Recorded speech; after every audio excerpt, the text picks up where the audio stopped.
I really want to thank our speaker, Mrs. Bronia Brandman, for coming to speak to us. Thank you so much for coming. Mrs. Bronia Brandman was born in, I'm not sure exactly how that pronounces, but... I really tell my story. Oh, you'll tell it? Okay, so even better. So we really appreciate her coming to tell her story, to share it with us firsthand. So thank you so much, and without further ado, Mrs. Brandman.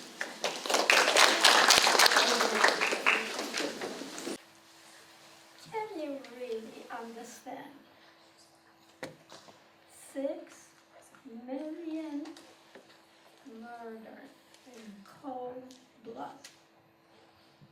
6 million. I come from Poland.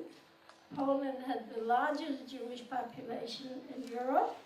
It had 3,300,000 Jews. 3 million. 90% of Polish Jewry was murdered. How do we feel about children, innocent children, murdered? 1.5 million innocent children were murdered. And Hashem only knows what potential was lost. I think the mind must reject that. So, I would like to speak to you about one family of the 6 million, and that's my own family. Now, I have pictures, which is highly unusual because we have absolutely nothing from home. The reason I have pictures is because a cousin who came to the United States before World War II had the pictures of my family. So I'm lucky enough to have them, and I'd like to share the pictures with you, tell you who we were, and what happened to my family. So I was born in a small town in Poland. It was called Jaworzno. If you look at the center of the map, it's spelled with a J-A-W. Okay. If you look a little bit south of Jaworzno, these names of towns are in Polish. There is a town called Oświęcim.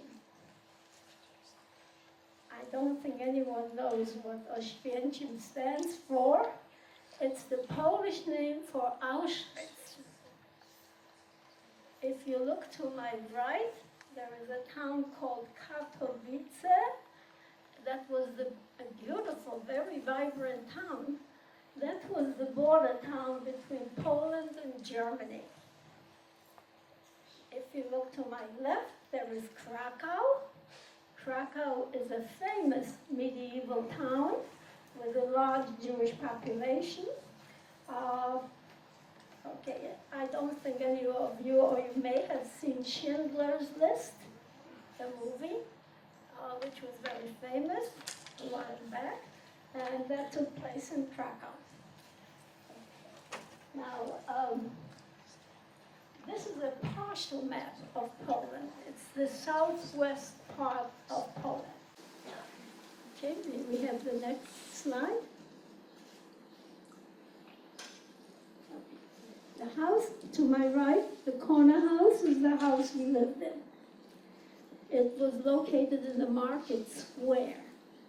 And that was lots of fun because all the important events and all the celebrations took place there. And we had a view from our picture window. The sidewalk was always marked up with chalk. That's where we kids played hopscotch. The houses that are attached belong to my aunts and uncles. Initially, they belonged to my grandfather, who was rich. He manufactured whiskeys, wines, liqueurs, and he had 12 children. So he had additional houses which went up from the corner of our house up the street. Now, we were a family of 6 children, Orthodox. middle class. My aunts had larger families. Families tended to be very large. Some of them as many as 8 and 10. What you don't see here is the backyard. It was blocks long. We had our own shul in our backyard. And can you picture the life in that backyard with children playing, children of all ages playing the same type of games. And as you kids wear and are playing, children's play is universal. The life then. There was only one problem on Shabbat, when the adults wanted to sleep and the windows kept on opening, begging us kids to be quiet. They never succeeded. I'm sorry. Okay. Now the next. Before that, okay. There is a, okay. These letterheads are my grandfather's letterheads. The letters were written by my father. As you notice, one of them indicates grandfather had warehouses in other countries. Grandfather was known far and wide for his charity. And an old cousin of mine remembers that on Shabbat, there could have easily been 40, 50 people at the Shabbat table. Everyone was just welcome to come and stay and eat. That was grandfather. And there was a telephone number there, which always intrigues me. It was number 5. Can you picture number 5 for a telephone number? Okay. The next. This is my father. My father's genealogy in Poland goes back to the Ramah. And succeeding the Ramah, there were a number of very prominent Ravs who wrote important Sforim, and so we can trace our genealogy. Father was a formal type. He was not his children's friends. There was a big distance. Father was on a pedestal. Father was a genius. He was a major Talmid Chacham, and in addition, he was also self-taught secularly, and was an extremely capable, talented person. In my opinion, Father could do anything. He made a telephone from parts, never having learned how to do it, and connected it. We owned a hardware store, connected it from the store to our house.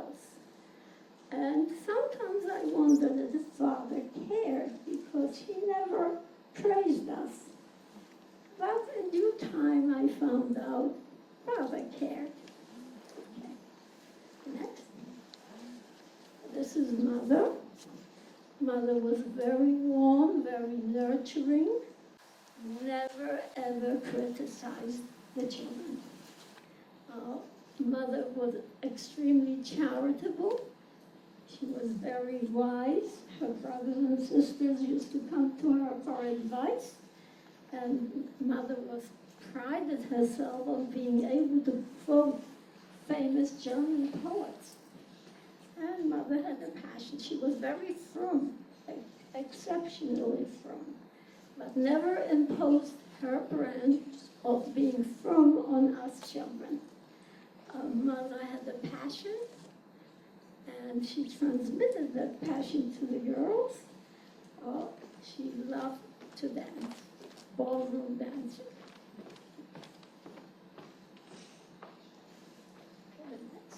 This is another picture of Mother and a cousin who lived in Holland. This cousin's survival is a bittersweet story. They had one child. They gave it to Christians for safekeeping. The child was brainwashed refused to go back to her parents after the war ended and had a lifelong issue of identity.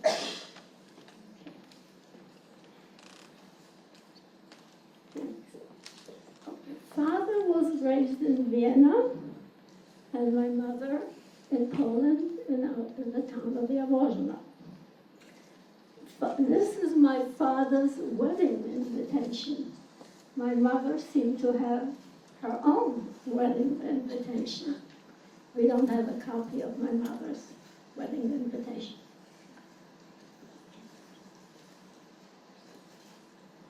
This is my oldest sister. She was 8 years older than I. Her name was Mila. I thought that Hashem, in his infinite wisdom, created a work of perfection and beauty and charm like no one in the world. And she had to be a saint because she tolerated me. I was a thorn in her side. Wherever she went with her friends, I was tagging along. So one summer, the teenage cousins, and there were many teenage cousins, had the option of going to a sleepaway camp or renting a little primitive cottage in the woods and be on their own with a young aunt as a chaperone. And they liked the idea of being on their own and free of parental no-laws. And they chose the cottage. And only cousins of the same age were allowed to go. But there was one little brat there. They had no bed for me. I had to sleep in a crib, curled up into a ball. I couldn't straighten up in the morning, but I had the time of my life. Imagine, I was with Mila 24 hours a day, listening to all the teenage talk. That was heaven. Mila was very much into the latest fashions. You could not buy a ready-made dress. You had to make it to order. And we followed the latest fashion magazines. And hairdos changed, boots became fashionable. They would have been very fashionable today. And she had it all. And at age 7, I had to be 15. So Mila was a saint. She was very much an avid reader, and she had a crush on that cousin who saved those pictures. He came from Vienna, and he was a famous soccer player in the Jewish soccer company. Okay, the next. Okay, she worried about her waistline. Just like any teenager. Okay.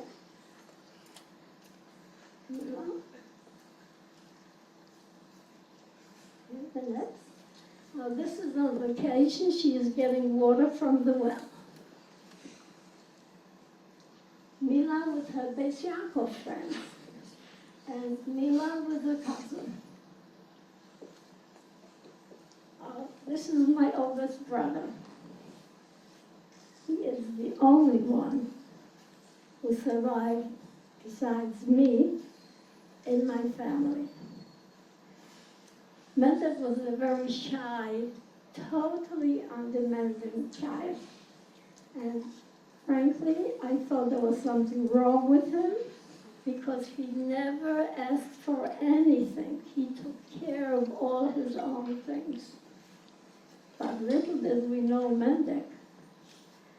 Mendel today is famous.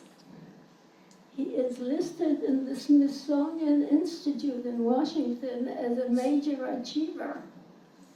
He and his daughter, he took after father mechanically, and he invented many machines for which he had patents, and he invented machinery for his daughter, who is now the biggest grower of organic vegetables in the world. A man that writes books, but unfortunately he passed away.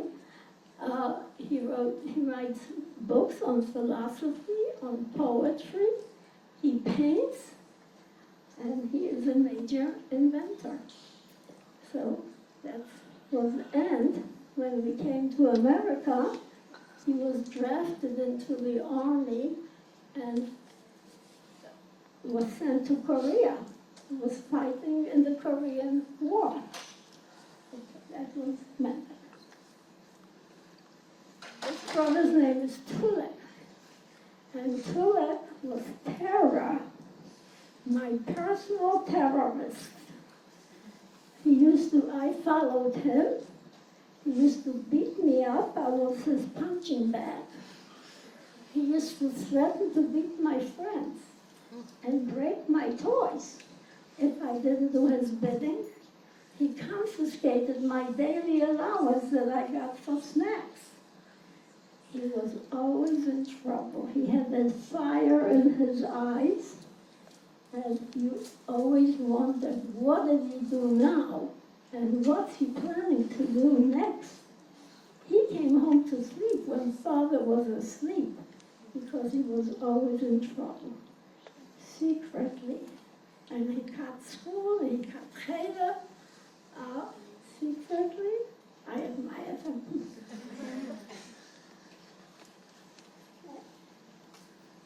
That's me. Now, I did not have a very good self-image. I thought of myself as lazy. You couldn't get me into bed. You couldn't get me out of bed. I was always late. And there was a rumor about me.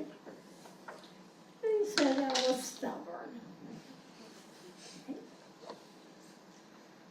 Next. I'm in the center. Next to me is my younger sister. Her name was Rutka, 2 years younger. We shared a bed, but we were opposites. She went to sleep with the roosters and got up with the roosters. I don't know what she did, which seemed like the middle of the night to me. She's a very sweet kid, very daring. The streets in my town were very steep, and in winter they were like a sheet of ice. And she used to zoom down on skates, singing all the way. Was I jealous? I was a scaredy cat. We did have a maid, and one day she was telling her friends about my family. And when she described Rutka, she described her as a very good, sweet kid. And then she pointed at me and told her friend, this one is good for nothing.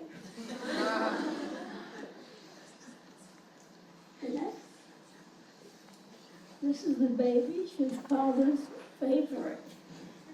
He thought she was the prettiest and smartest of all of us. But then my cousin, who had these pictures, told me that every time there was a new baby, Father would write him announcing the baby. And in each case, he said, this one is the prettiest and the smartest, or the handsomest and the smartest of all of them. And one day, I called Father. He was showing off with my first grade homework to my very distinguished uncle.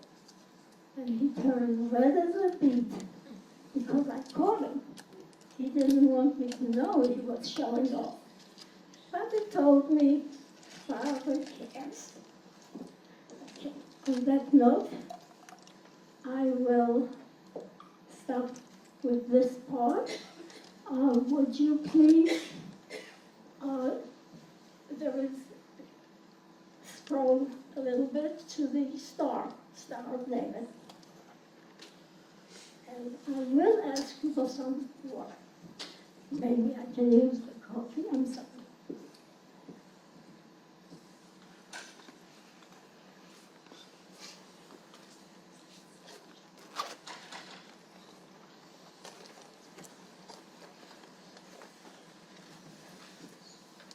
Oh, thank you so much.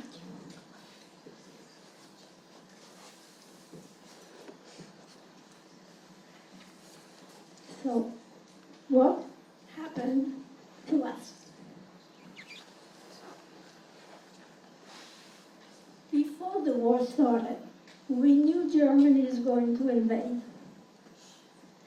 And because we lived so close to the border, we feared that we would get the worst of the invasion. And my parents decided that my mother and 5 of us children, by the way, I do want to go back for just a minute. Public school was compulsory. We had to attend public school, and we went to public school in the morning and to Besianko, thank you very much, Besianko for the girls and Cheder for the boys in the afternoon. But the kids and the teachers were so anti-Semitic, so that public school was a hazard. They called us dirty Jews. Go back to Palestine. That's where you belong.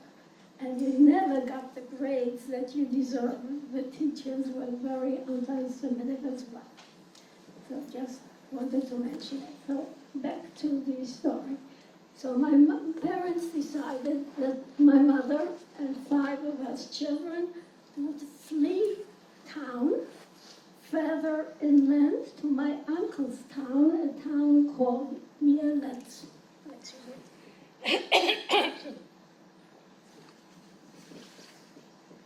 On the very first night, when the Germans marched into Mielec, in the middle of the night, we heard those blood-curdling screams. They were screaming, "Damn Jews, swine, get out." They had us come out in our nightgowns. They selected the men, marched them to the synagogue, and burned them alive. Then they went to the slaughterhouse and butchered Jews. And then they went to the mikveh and drowned Jews. I was 8 years old at the time. I grew up very fast. I also came to the realization the Germans gave us a good example of what was in store for us, and my mother would not be able to protect me. Eventually, we returned home to my father's story.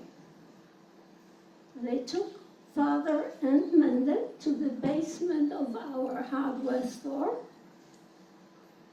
They told Father to face the wall and raise his hands.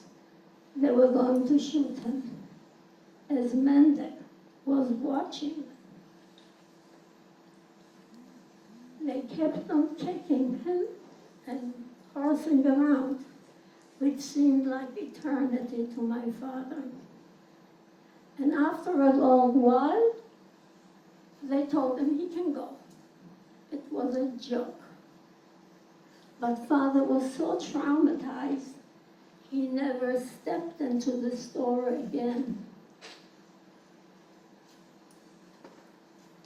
We came home to a changed city.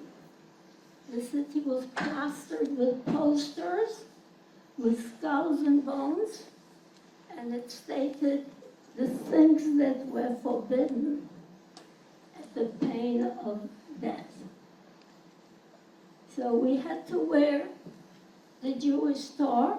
It had to be sewn onto every garment, in front and back, starting with the age of 6. If you walked out without it, you were shot. We became more of a target for Polish anti-Semitism. We were identified instantly. We children were thrown out of school. I only completed 1st grade. I did not go back to school until 7 years later. We were being starved. We subsisted basically on potatoes. Our store was confiscated. Our possessions, the valuables, were confiscated.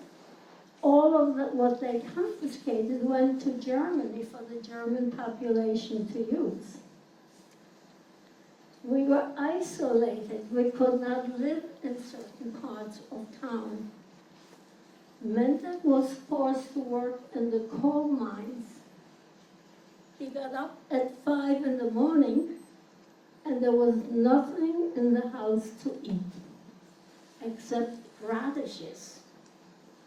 Mendek never complained. By the time you were not allowed to meet in a million, you were not allowed to meet in groups. And I could never forget the bravery of the men.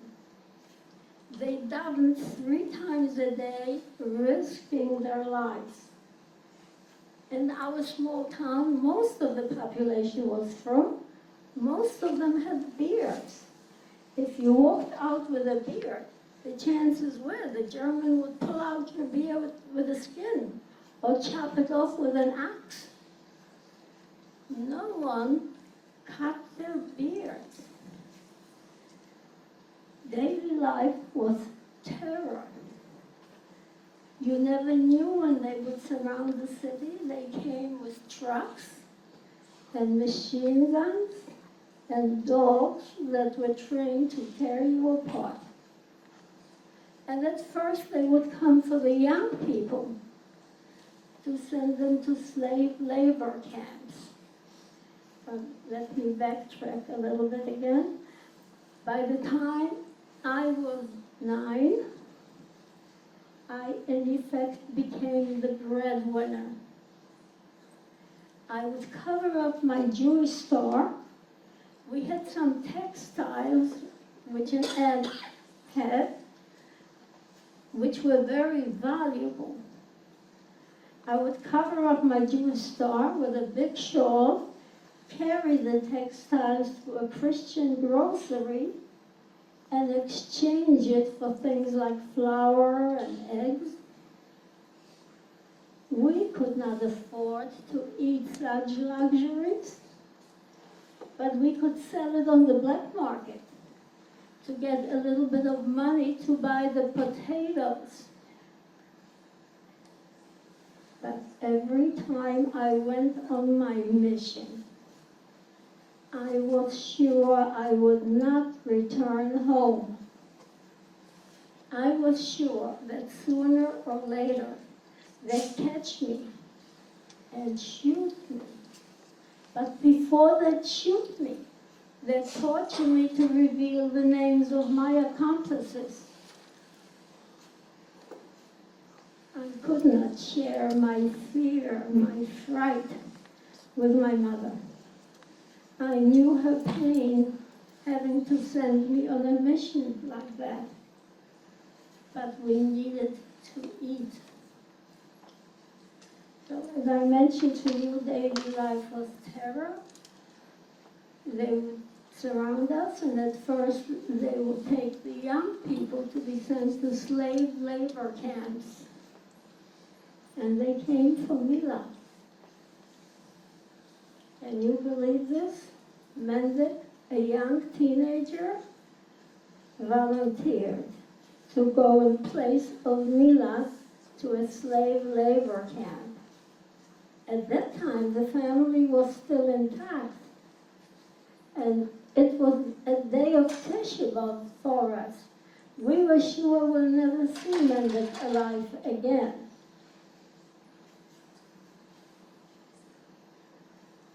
By the time I was 11, they declared the town Judenrein, Jew cleansed or free. They caught my mother and father. They caught Tulek and me.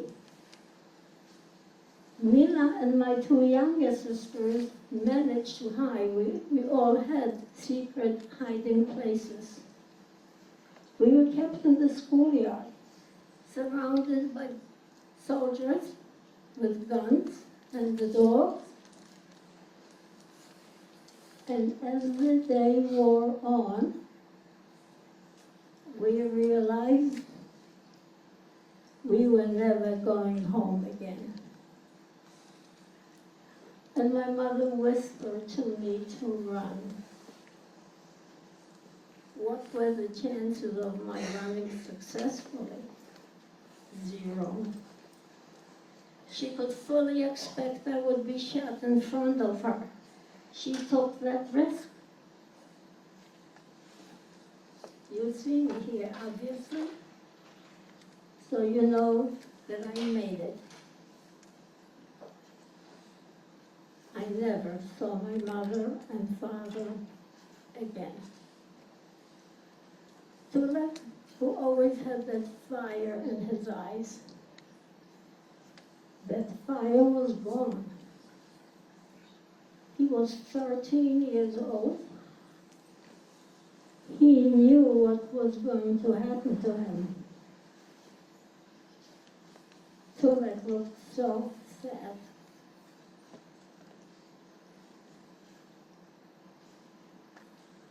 When I ran, I did not want to go to my sister's hiding place, for fear I might be followed and then I would give them away. So I went to a farmer that we knew, and they were nice enough to allow me to stay till the evening. And while I was there, I was deliberating. Should I ask them to harbor me? Because I knew once I left their house, I would most likely be dead. I thought my chances were good because they were old and very sick. The man was blind. They had no children and were dirt poor and desperately needed help. But then I realized if I stayed, I wouldn't remain a Jew. I was 11 years old, and I decided I could not live with myself, not remaining a Jew, and decided not to ask. At night, under cover of darkness, I ran to my sister's hiding place, and together, with only our summer clothes on, we ran to the next town, a town called Sosnowiec. In Sosnowiec, we were illegal. We had no right of existence. We belonged in Auschwitz. We had no place for lodging. We slept outdoors and begged for food. Then we discovered there was a law that if you were under 12, you could become legalized. I was 11. I became the head of the household. And we were assigned a room and ration cards. Mila had to be in hiding. She was illegal. In Sosnowiec, they created a ghetto in the worst part of town, where I was assigned a room Eventually, that room had 15 people. I continued smuggling, this time live chickens, because they were the most trafficked ones. Can you picture carrying a live chicken under your shawl, passing a German guard with a gun pointed at you? If I squeezed the chicken, it would squawk. If I loosened my grip, it might try to get away. Can you imagine the terror that we needed to eat? So we survived a year in Sosnowiec. At the end of that year, the raid that was taking place, we knew it was the final raid. We were hiding in a camouflaged basement with neighbors. The neighbors had a baby. As we heard the Germans overhead and the dogs, the baby started crying. What was the mother to do? We were all at risk. She found herself suffocating her baby. Unfortunately, they caught us anyway. They took us to the railroad tracks, herded us into cattle cars, and took us to Auschwitz. I will just ask you for a show of hands. How many of you have heard about Dr. Mengele in Auschwitz? It's impressive. A lot of you have. So Dr. Mengele was a doctor by profession, one of many doctors in Auschwitz who performed the most horrible experiments on people, cutting up women, putting in lye, seeing what happens, submerging people into ice water. That's the Air Force. Every department in Germany requested different things. The Air Force requested experiments to submerge people in ice water to see how long it would take them to die. They injected them with many diseases to see what would happen. Bayer aspirin was one of those requesting these experiments. Dr. Mengele was in charge. We had more than 1 million murders to his credit. When we arrived in Auschwitz, the trains were open. We were met by a horde of guards with dogs, with guns, and with clubs. We were told to leave everything behind. And schnell, schnell, move, fast, fast. As they kept on beating us and the dogs biting, they then separated the men from the women, and the children went with their mothers. I came on a transport of 9,000. And then we had to file past Dr. Mengele, who stood there with white gloves on, and all he said was fast, fast, move, fast, fast, and pointed almost all of us in one direction. He selected some young people to go in the opposite direction. It was our turn, my 3 sisters and mine. Mengele pointed Mila in the opposite direction. He pointed the 3 of us to the left. By then, I was a very experienced smuggler. I was 12, going on 65.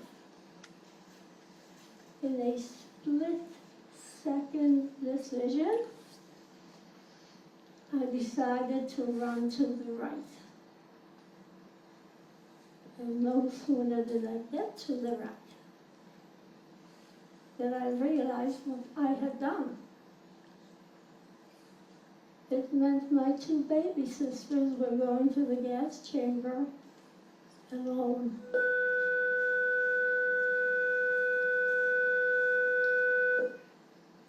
It meant I was jeopardizing Mila's life, having a young-looking 12-year-old next to her. But it was too late. In Auschwitz, the Germans had the Jewish inmates take care of the people who were gassed in the gas chambers. They were called the Sonderkommando. The Sonderkommando was thrown into the ovens of the gas chambers from time to time. The Germans did not want any survivors to be future witnesses. But one old-timer Sonderkommando, his name was Philip Muller, survived, managed to survive. And he wrote a book. In that book, he describes our transport. And what he says is that when transports arrived to Auschwitz from all over Europe, they had no idea of what was going on, what was awaiting them in Auschwitz. And the Germans gave them a very much of a pep talk, reassuring pep talk. They told them the faster they got undressed and went into the showers, the faster they'd get the hot soup which is waiting for them. And they'd get good jobs and lots to eat. And the children would be taken care of in kindergartens. And the people were totally unsuspecting and believed what they heard and hurried to get undressed to go into the gas chambers. There were 4 gas chambers in Auschwitz. A gas chamber would accommodate 2,000 people. And when there were more than 2,000 people to enter the gas chamber, the Germans would shoot the last person in the back, so that the people in front of the shot person would push forward into the gas chamber so they could squeeze in more than 2,000. And then they would throw the babies on top.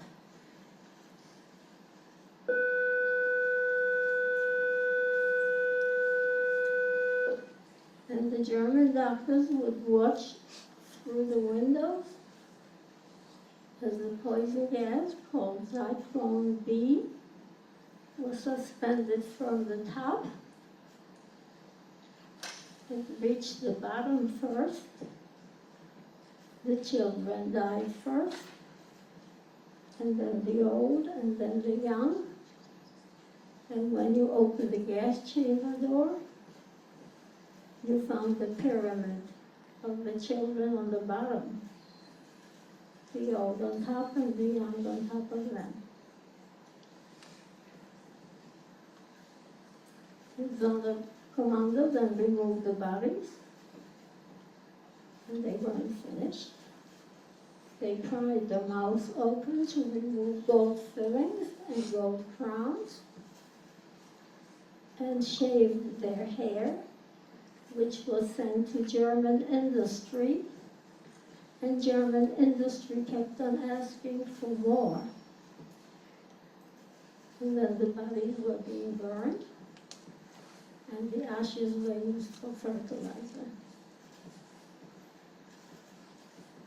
And daily wagon loads of goods were going to Germany. And Poland had 6 killing centers. And the same was repeated in every one of them. Philip Muller says, the Germans knew they could not tell that story to our transport because we lived so close and knew the truth. So they prepared extra guards and extra dogs. And he said it was the most brutal transport ever. They expected the people to revolt because they knew what was going to happen to them, resist, and those guards and the dogs beat the people mercilessly. And that's where my 2 baby sisters were alone.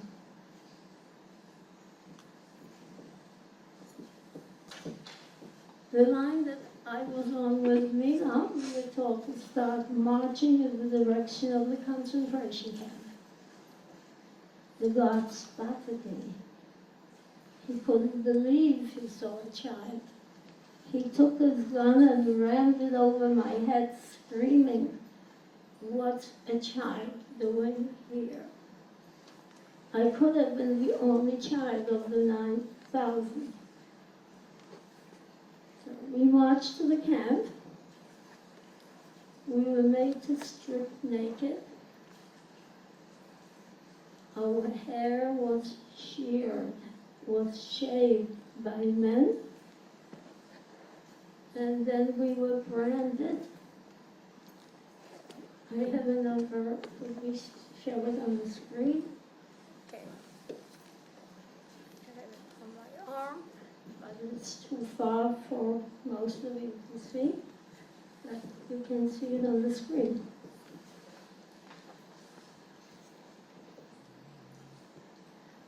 I was no longer deemed a human being, deserving of a name. I was a number. I was only known by my number. And then we were given one garment. Mine was a tattered dress to the floor, and one pair of wooden clogs. No underwear and no socks. Wooden clogs don't bend when you walk. You don't walk, you shuffle. Auschwitz was built on a swamp, and it used to be an army camp, and the barracks were built for horses. And those wooden clogs were forever stuck in the mud, and the feet swelled and were full of pus in no time. And then we were assigned to a barrack. I cannot tell you the exact numbers. I never was privy to that. I haven't seen a clock for 2 years, so I cannot tell you. Well, first let me proceed. They assigned 10 people. The barrack consisted of wooden planks, 3 tiers high. The planks from one end to the other. The planks were covered by straw. We received 1 blanket for 10 people. If 1 person moved, all 10 had to move.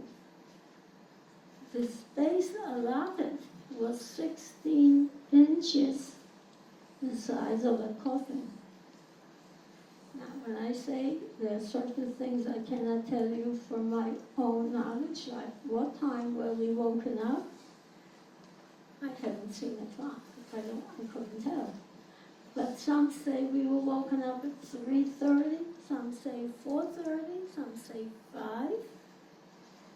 Within minutes, we had to be outside and line up at attention in every kind of weather,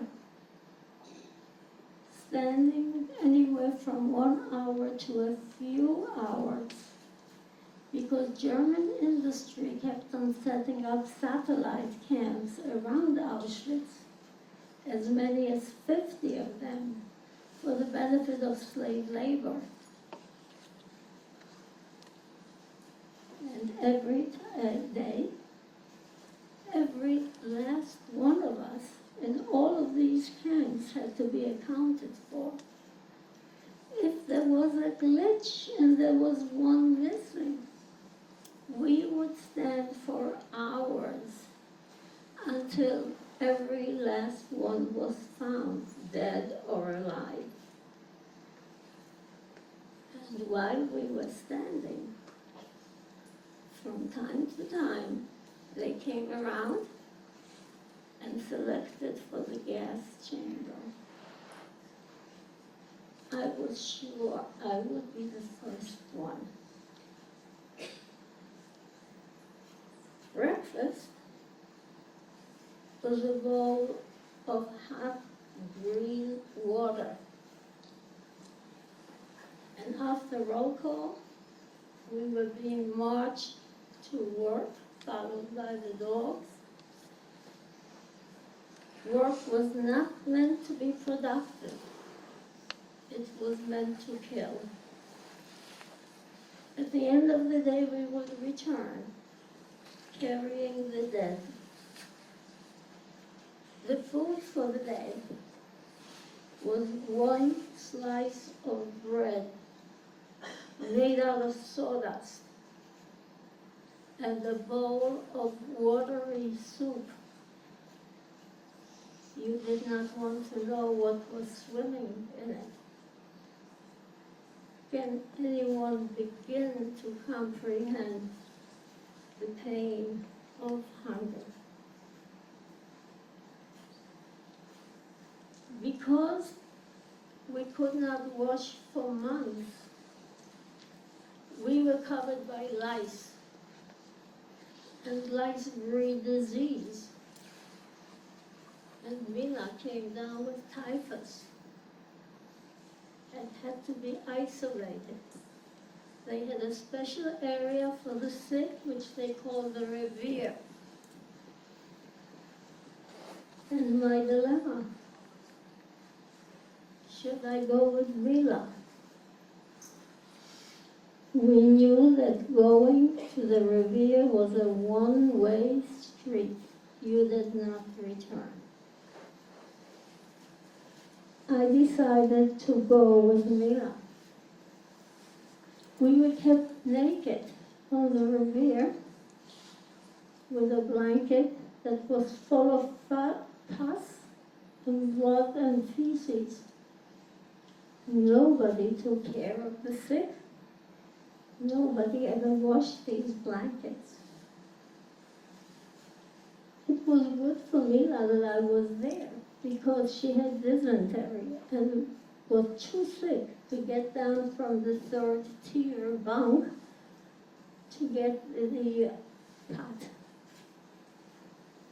And I was able to help that way. I don't know how long we were there, when one day the lady who was in charge, a Jewish lady, a nurse by profession, her name was Boženka. She came to call me down.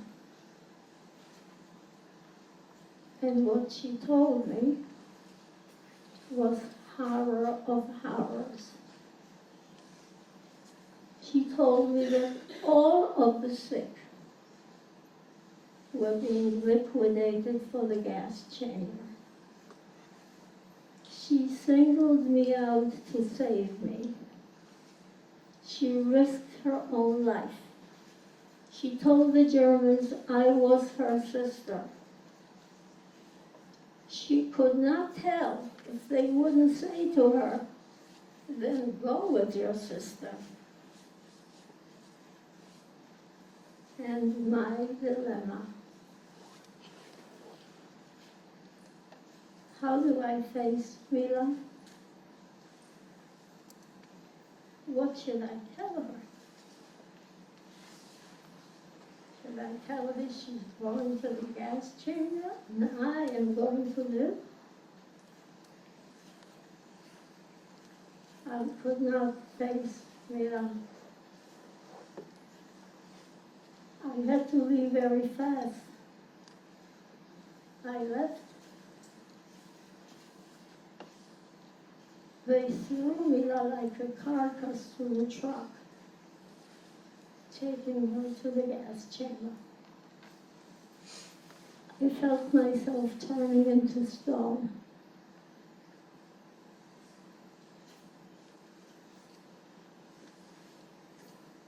It did not take long for me to come down with typhus, but I was lucky because Bronia was helping me.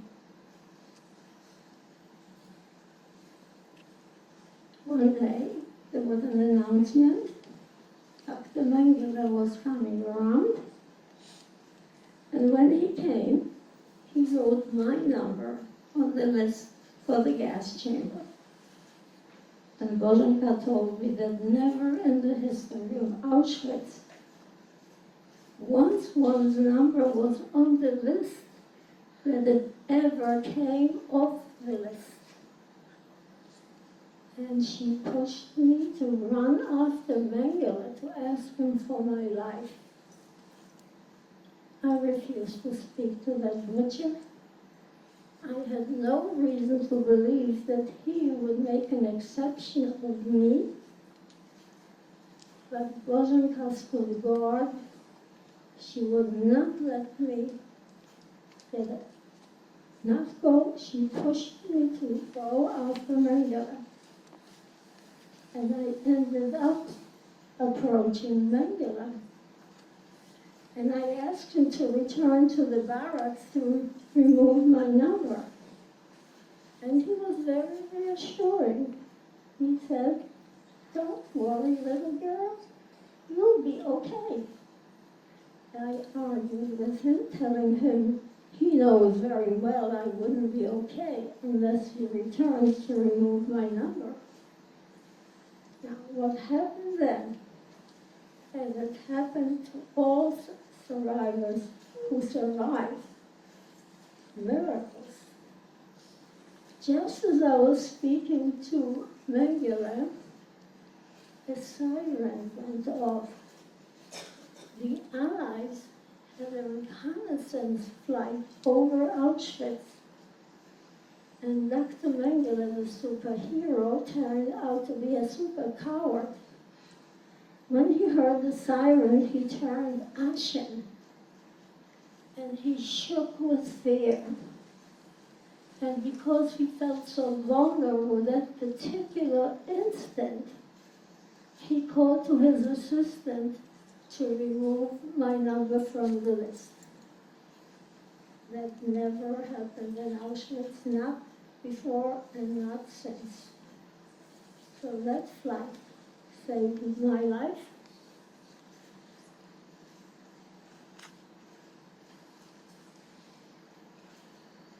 I will just fast forward, and by the way, the Allies were being begged to bomb Auschwitz.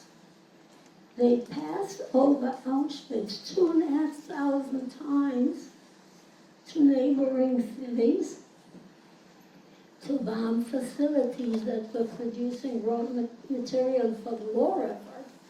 They could have easily bombed Auschwitz. By that time, they had a successful escape from Auschwitz, who actually diagrammed all of Auschwitz. And we are told by ex-Governor McGovern, who was an ace pilot and was an ace bomber, that he could have easily bombed Auschwitz. But the Allies refused. So I will just fast forward to the end in Auschwitz, where I woke up one day to a lot of commotion in a strange place. I had no idea how I got to be there. It turned out that I had a second bout of typhus, The high fever put me in a coma. So actually I have a record, a document from Auschwitz to indicate that I had typhus. It's, can I return it? This is one next to the last.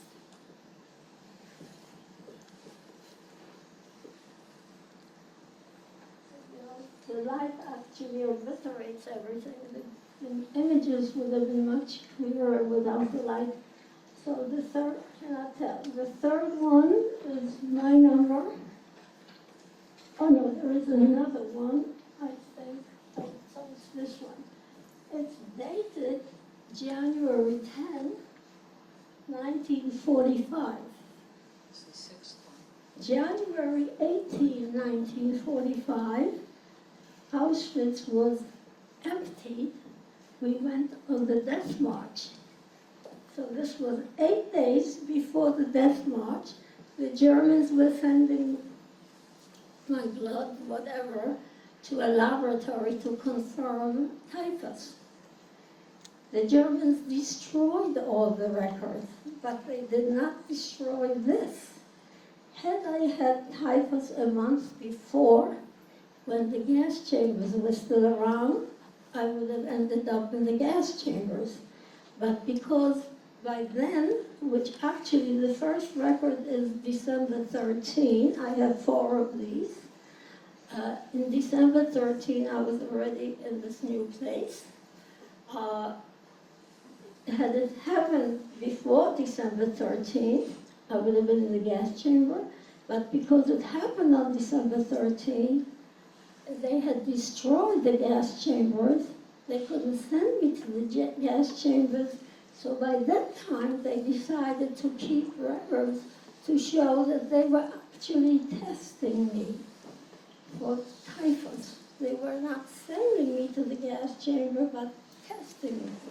So this is, I assume, it's a rare record. So I know that I was in a coma for more than a month.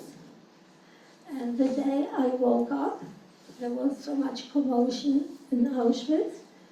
The Russians were liberating Poland, and they were very close to liberating Auschwitz. We knew the Germans. There was no way the Germans were going to let us live. But how were they going to murder all of us on such short notice without gas chambers? So of course they always had ideas. So they instituted the death marches. It was an extremely bitter cold winter, 44 below zero. We were in our rags and in wooden clogs or barefoot. They figured if we marched for days without food, without drink, that we will just drop dead. And I was on that march burning up with fever. And by that time, I had survived 5.5 years of the Holocaust. And by that time, I saw Germany losing the war. And I desperately wanted to live. But how was I going to maintain the fast-paced walking endlessly under these conditions? So Bronia, who had saved me before, who risked her life to save me, came on the scene again. She, as a matter of fact, I'm going away from the subject a little bit. My 2 grandsons came from Israel for Pesach, home, and we all, Bronia is still alive, living in North Florida, and the whole family flew to see Bronia, of which I'll show you a picture. Bronia was walking next to me, and she saw me slowing down. And I told her, "Have calm, I cannot continue." And she reminded me now that she beat me up to force me to walk. And she said it worked. I continued walking. But then, no matter how I tried, I was slowing down. She saw the gun being pointed at me to be shot. And she quickly grabbed me and carried me, risking her life again. How could she carry another under these circumstances? She later told me that she made it her mission to save me. If I wasn't going to make it, she didn't want to live. So, I just must tell you one more thing, that when we visited her now, she told me that when I was slated for the gas chamber, she was going to go along with me to the gas chamber. This is so beyond belief. And she told me that she prays for me every night. A saint is an understatement. Anyway, so obviously I made it. We came to a very harem camp in Germany called Ravensburg, where they almost gassed me as well, and Bronia saved me again. And in May, we were liberated. Would you think that liberation was a happy time? It was the worst time of my life. For the first time, I didn't have to worry to live to the next hour. For the first time, I had to come to the realization that I was alone in the world. Of my mother's 11 siblings and their spouses, not one survived. Of their large families, not one survived.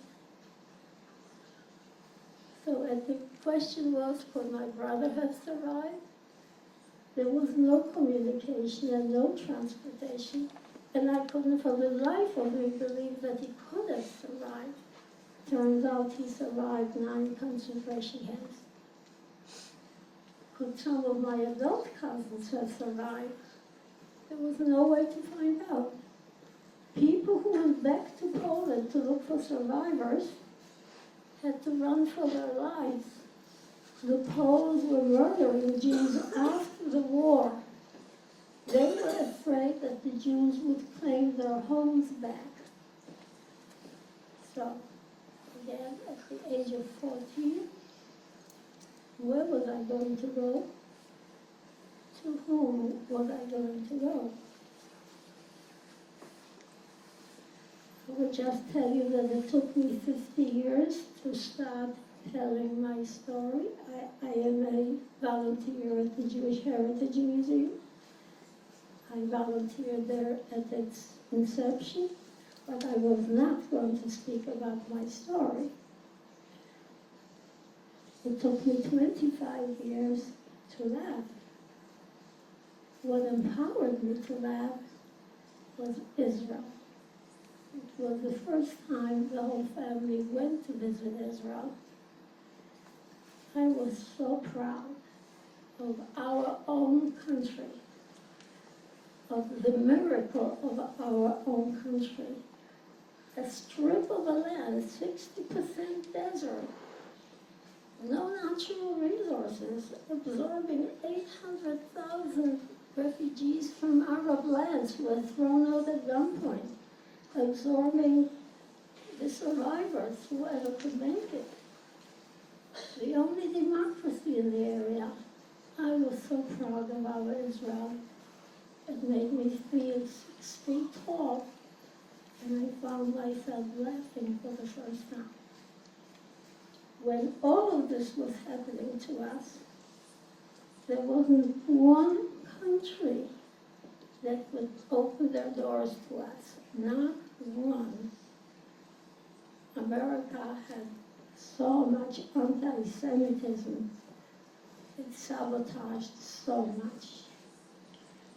And I know that if push comes to shove, we have in Israel, we have a place to go and should ever happen again. So I also want to leave you with a message. We survivors are a vanishing breed. We are dying out. It's up to you, young people, to remember the story. 6 million of our own murder. For you to remember it and to tell it to your children, this cannot be forgotten. I also want to tell you, one of these days you'll be going to college. And what's happening in colleges with the brainwashing, with the BDS movement, where our Jewish kids are against Israel, all because of ignorance, because they don't really know anything about Israel. Just remember who you are. And that's all. I will conclude. Thank you.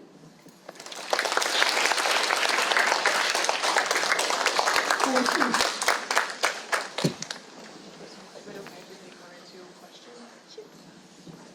We don't have too much time left, but if there are 1 or 2 questions that anyone wants to ask our speaker. Go ahead. See a picture? Oh, they want to see the picture of Oh, the women yes, who see I you. forgot. Thank you for reminding me. That's the last image. So this is my daughter and my grandsons. And Monica is now 96. And she's still very vibrant. She cleans her own house beautifully. She lives in a very beautifully decorated house. She still drives and shops. And she is such an incredible human being. I think one of a kind. So this was a very, and by the way, I may have mentioned, I did mention it. She told me that if I were to go to the gas chamber, she would go with me to the gas chamber, and that she prays for me every night. That's what I thought. Any other She was questions? a beautiful young lady, so here she's 96. Sure. The question was, how did you get to America? Okay, the cousin who had the pictures, he was bigger than life. He accomplished incredible things.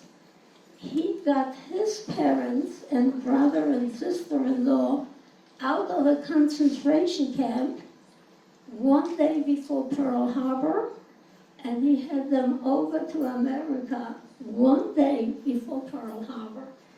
That was miraculous. You could not get anyone out of a concentration camp.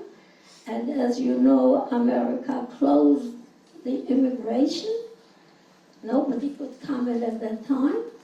And he, being a refugee himself, accomplished the major feat of bringing his parents out of a concentration camp to America with the last boat in. And he made it his business all throughout the war to make connections with people who had influence. And he actually knew that my brother was alive before I knew. He also knew that I was alive. And he arranged for us to come on the very first boat out. It so happens I had spots on my lungs, and if you have tuberculosis, you cannot come to America, and the consulate refused to issue a visa. And my cousin went to work, and I came on the second boat. But when I came, they wouldn't let me off the boat.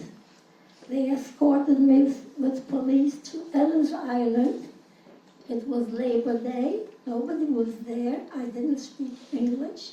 They put me in the hospital on Ellis Island. I was there alone until they found out that I was not contagious, and they finally released me. So, but it was my cousin, and we lived with him until I got married in a 3-room apartment with his parents, eventually with his wife and children. until we were both married.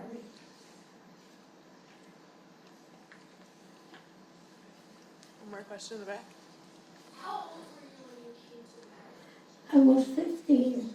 I was 14 when the war ended. I was a year later I came. Did you marry a survivor? Yeah, did I marry a survivor is the question. My husband survived with his family in Russia. It was tragic when they went to Russia, to Siberia, but it was lucky at the end that they went there. Okay, I think we'll wrap up and we're gonna all daven mincha together. But we want to thank you, Mrs. Brandman, so much for sharing what I'm sure is a difficult story to tell, but a really powerful story and important for us to hear your personal experience. Thank you so much for joining us.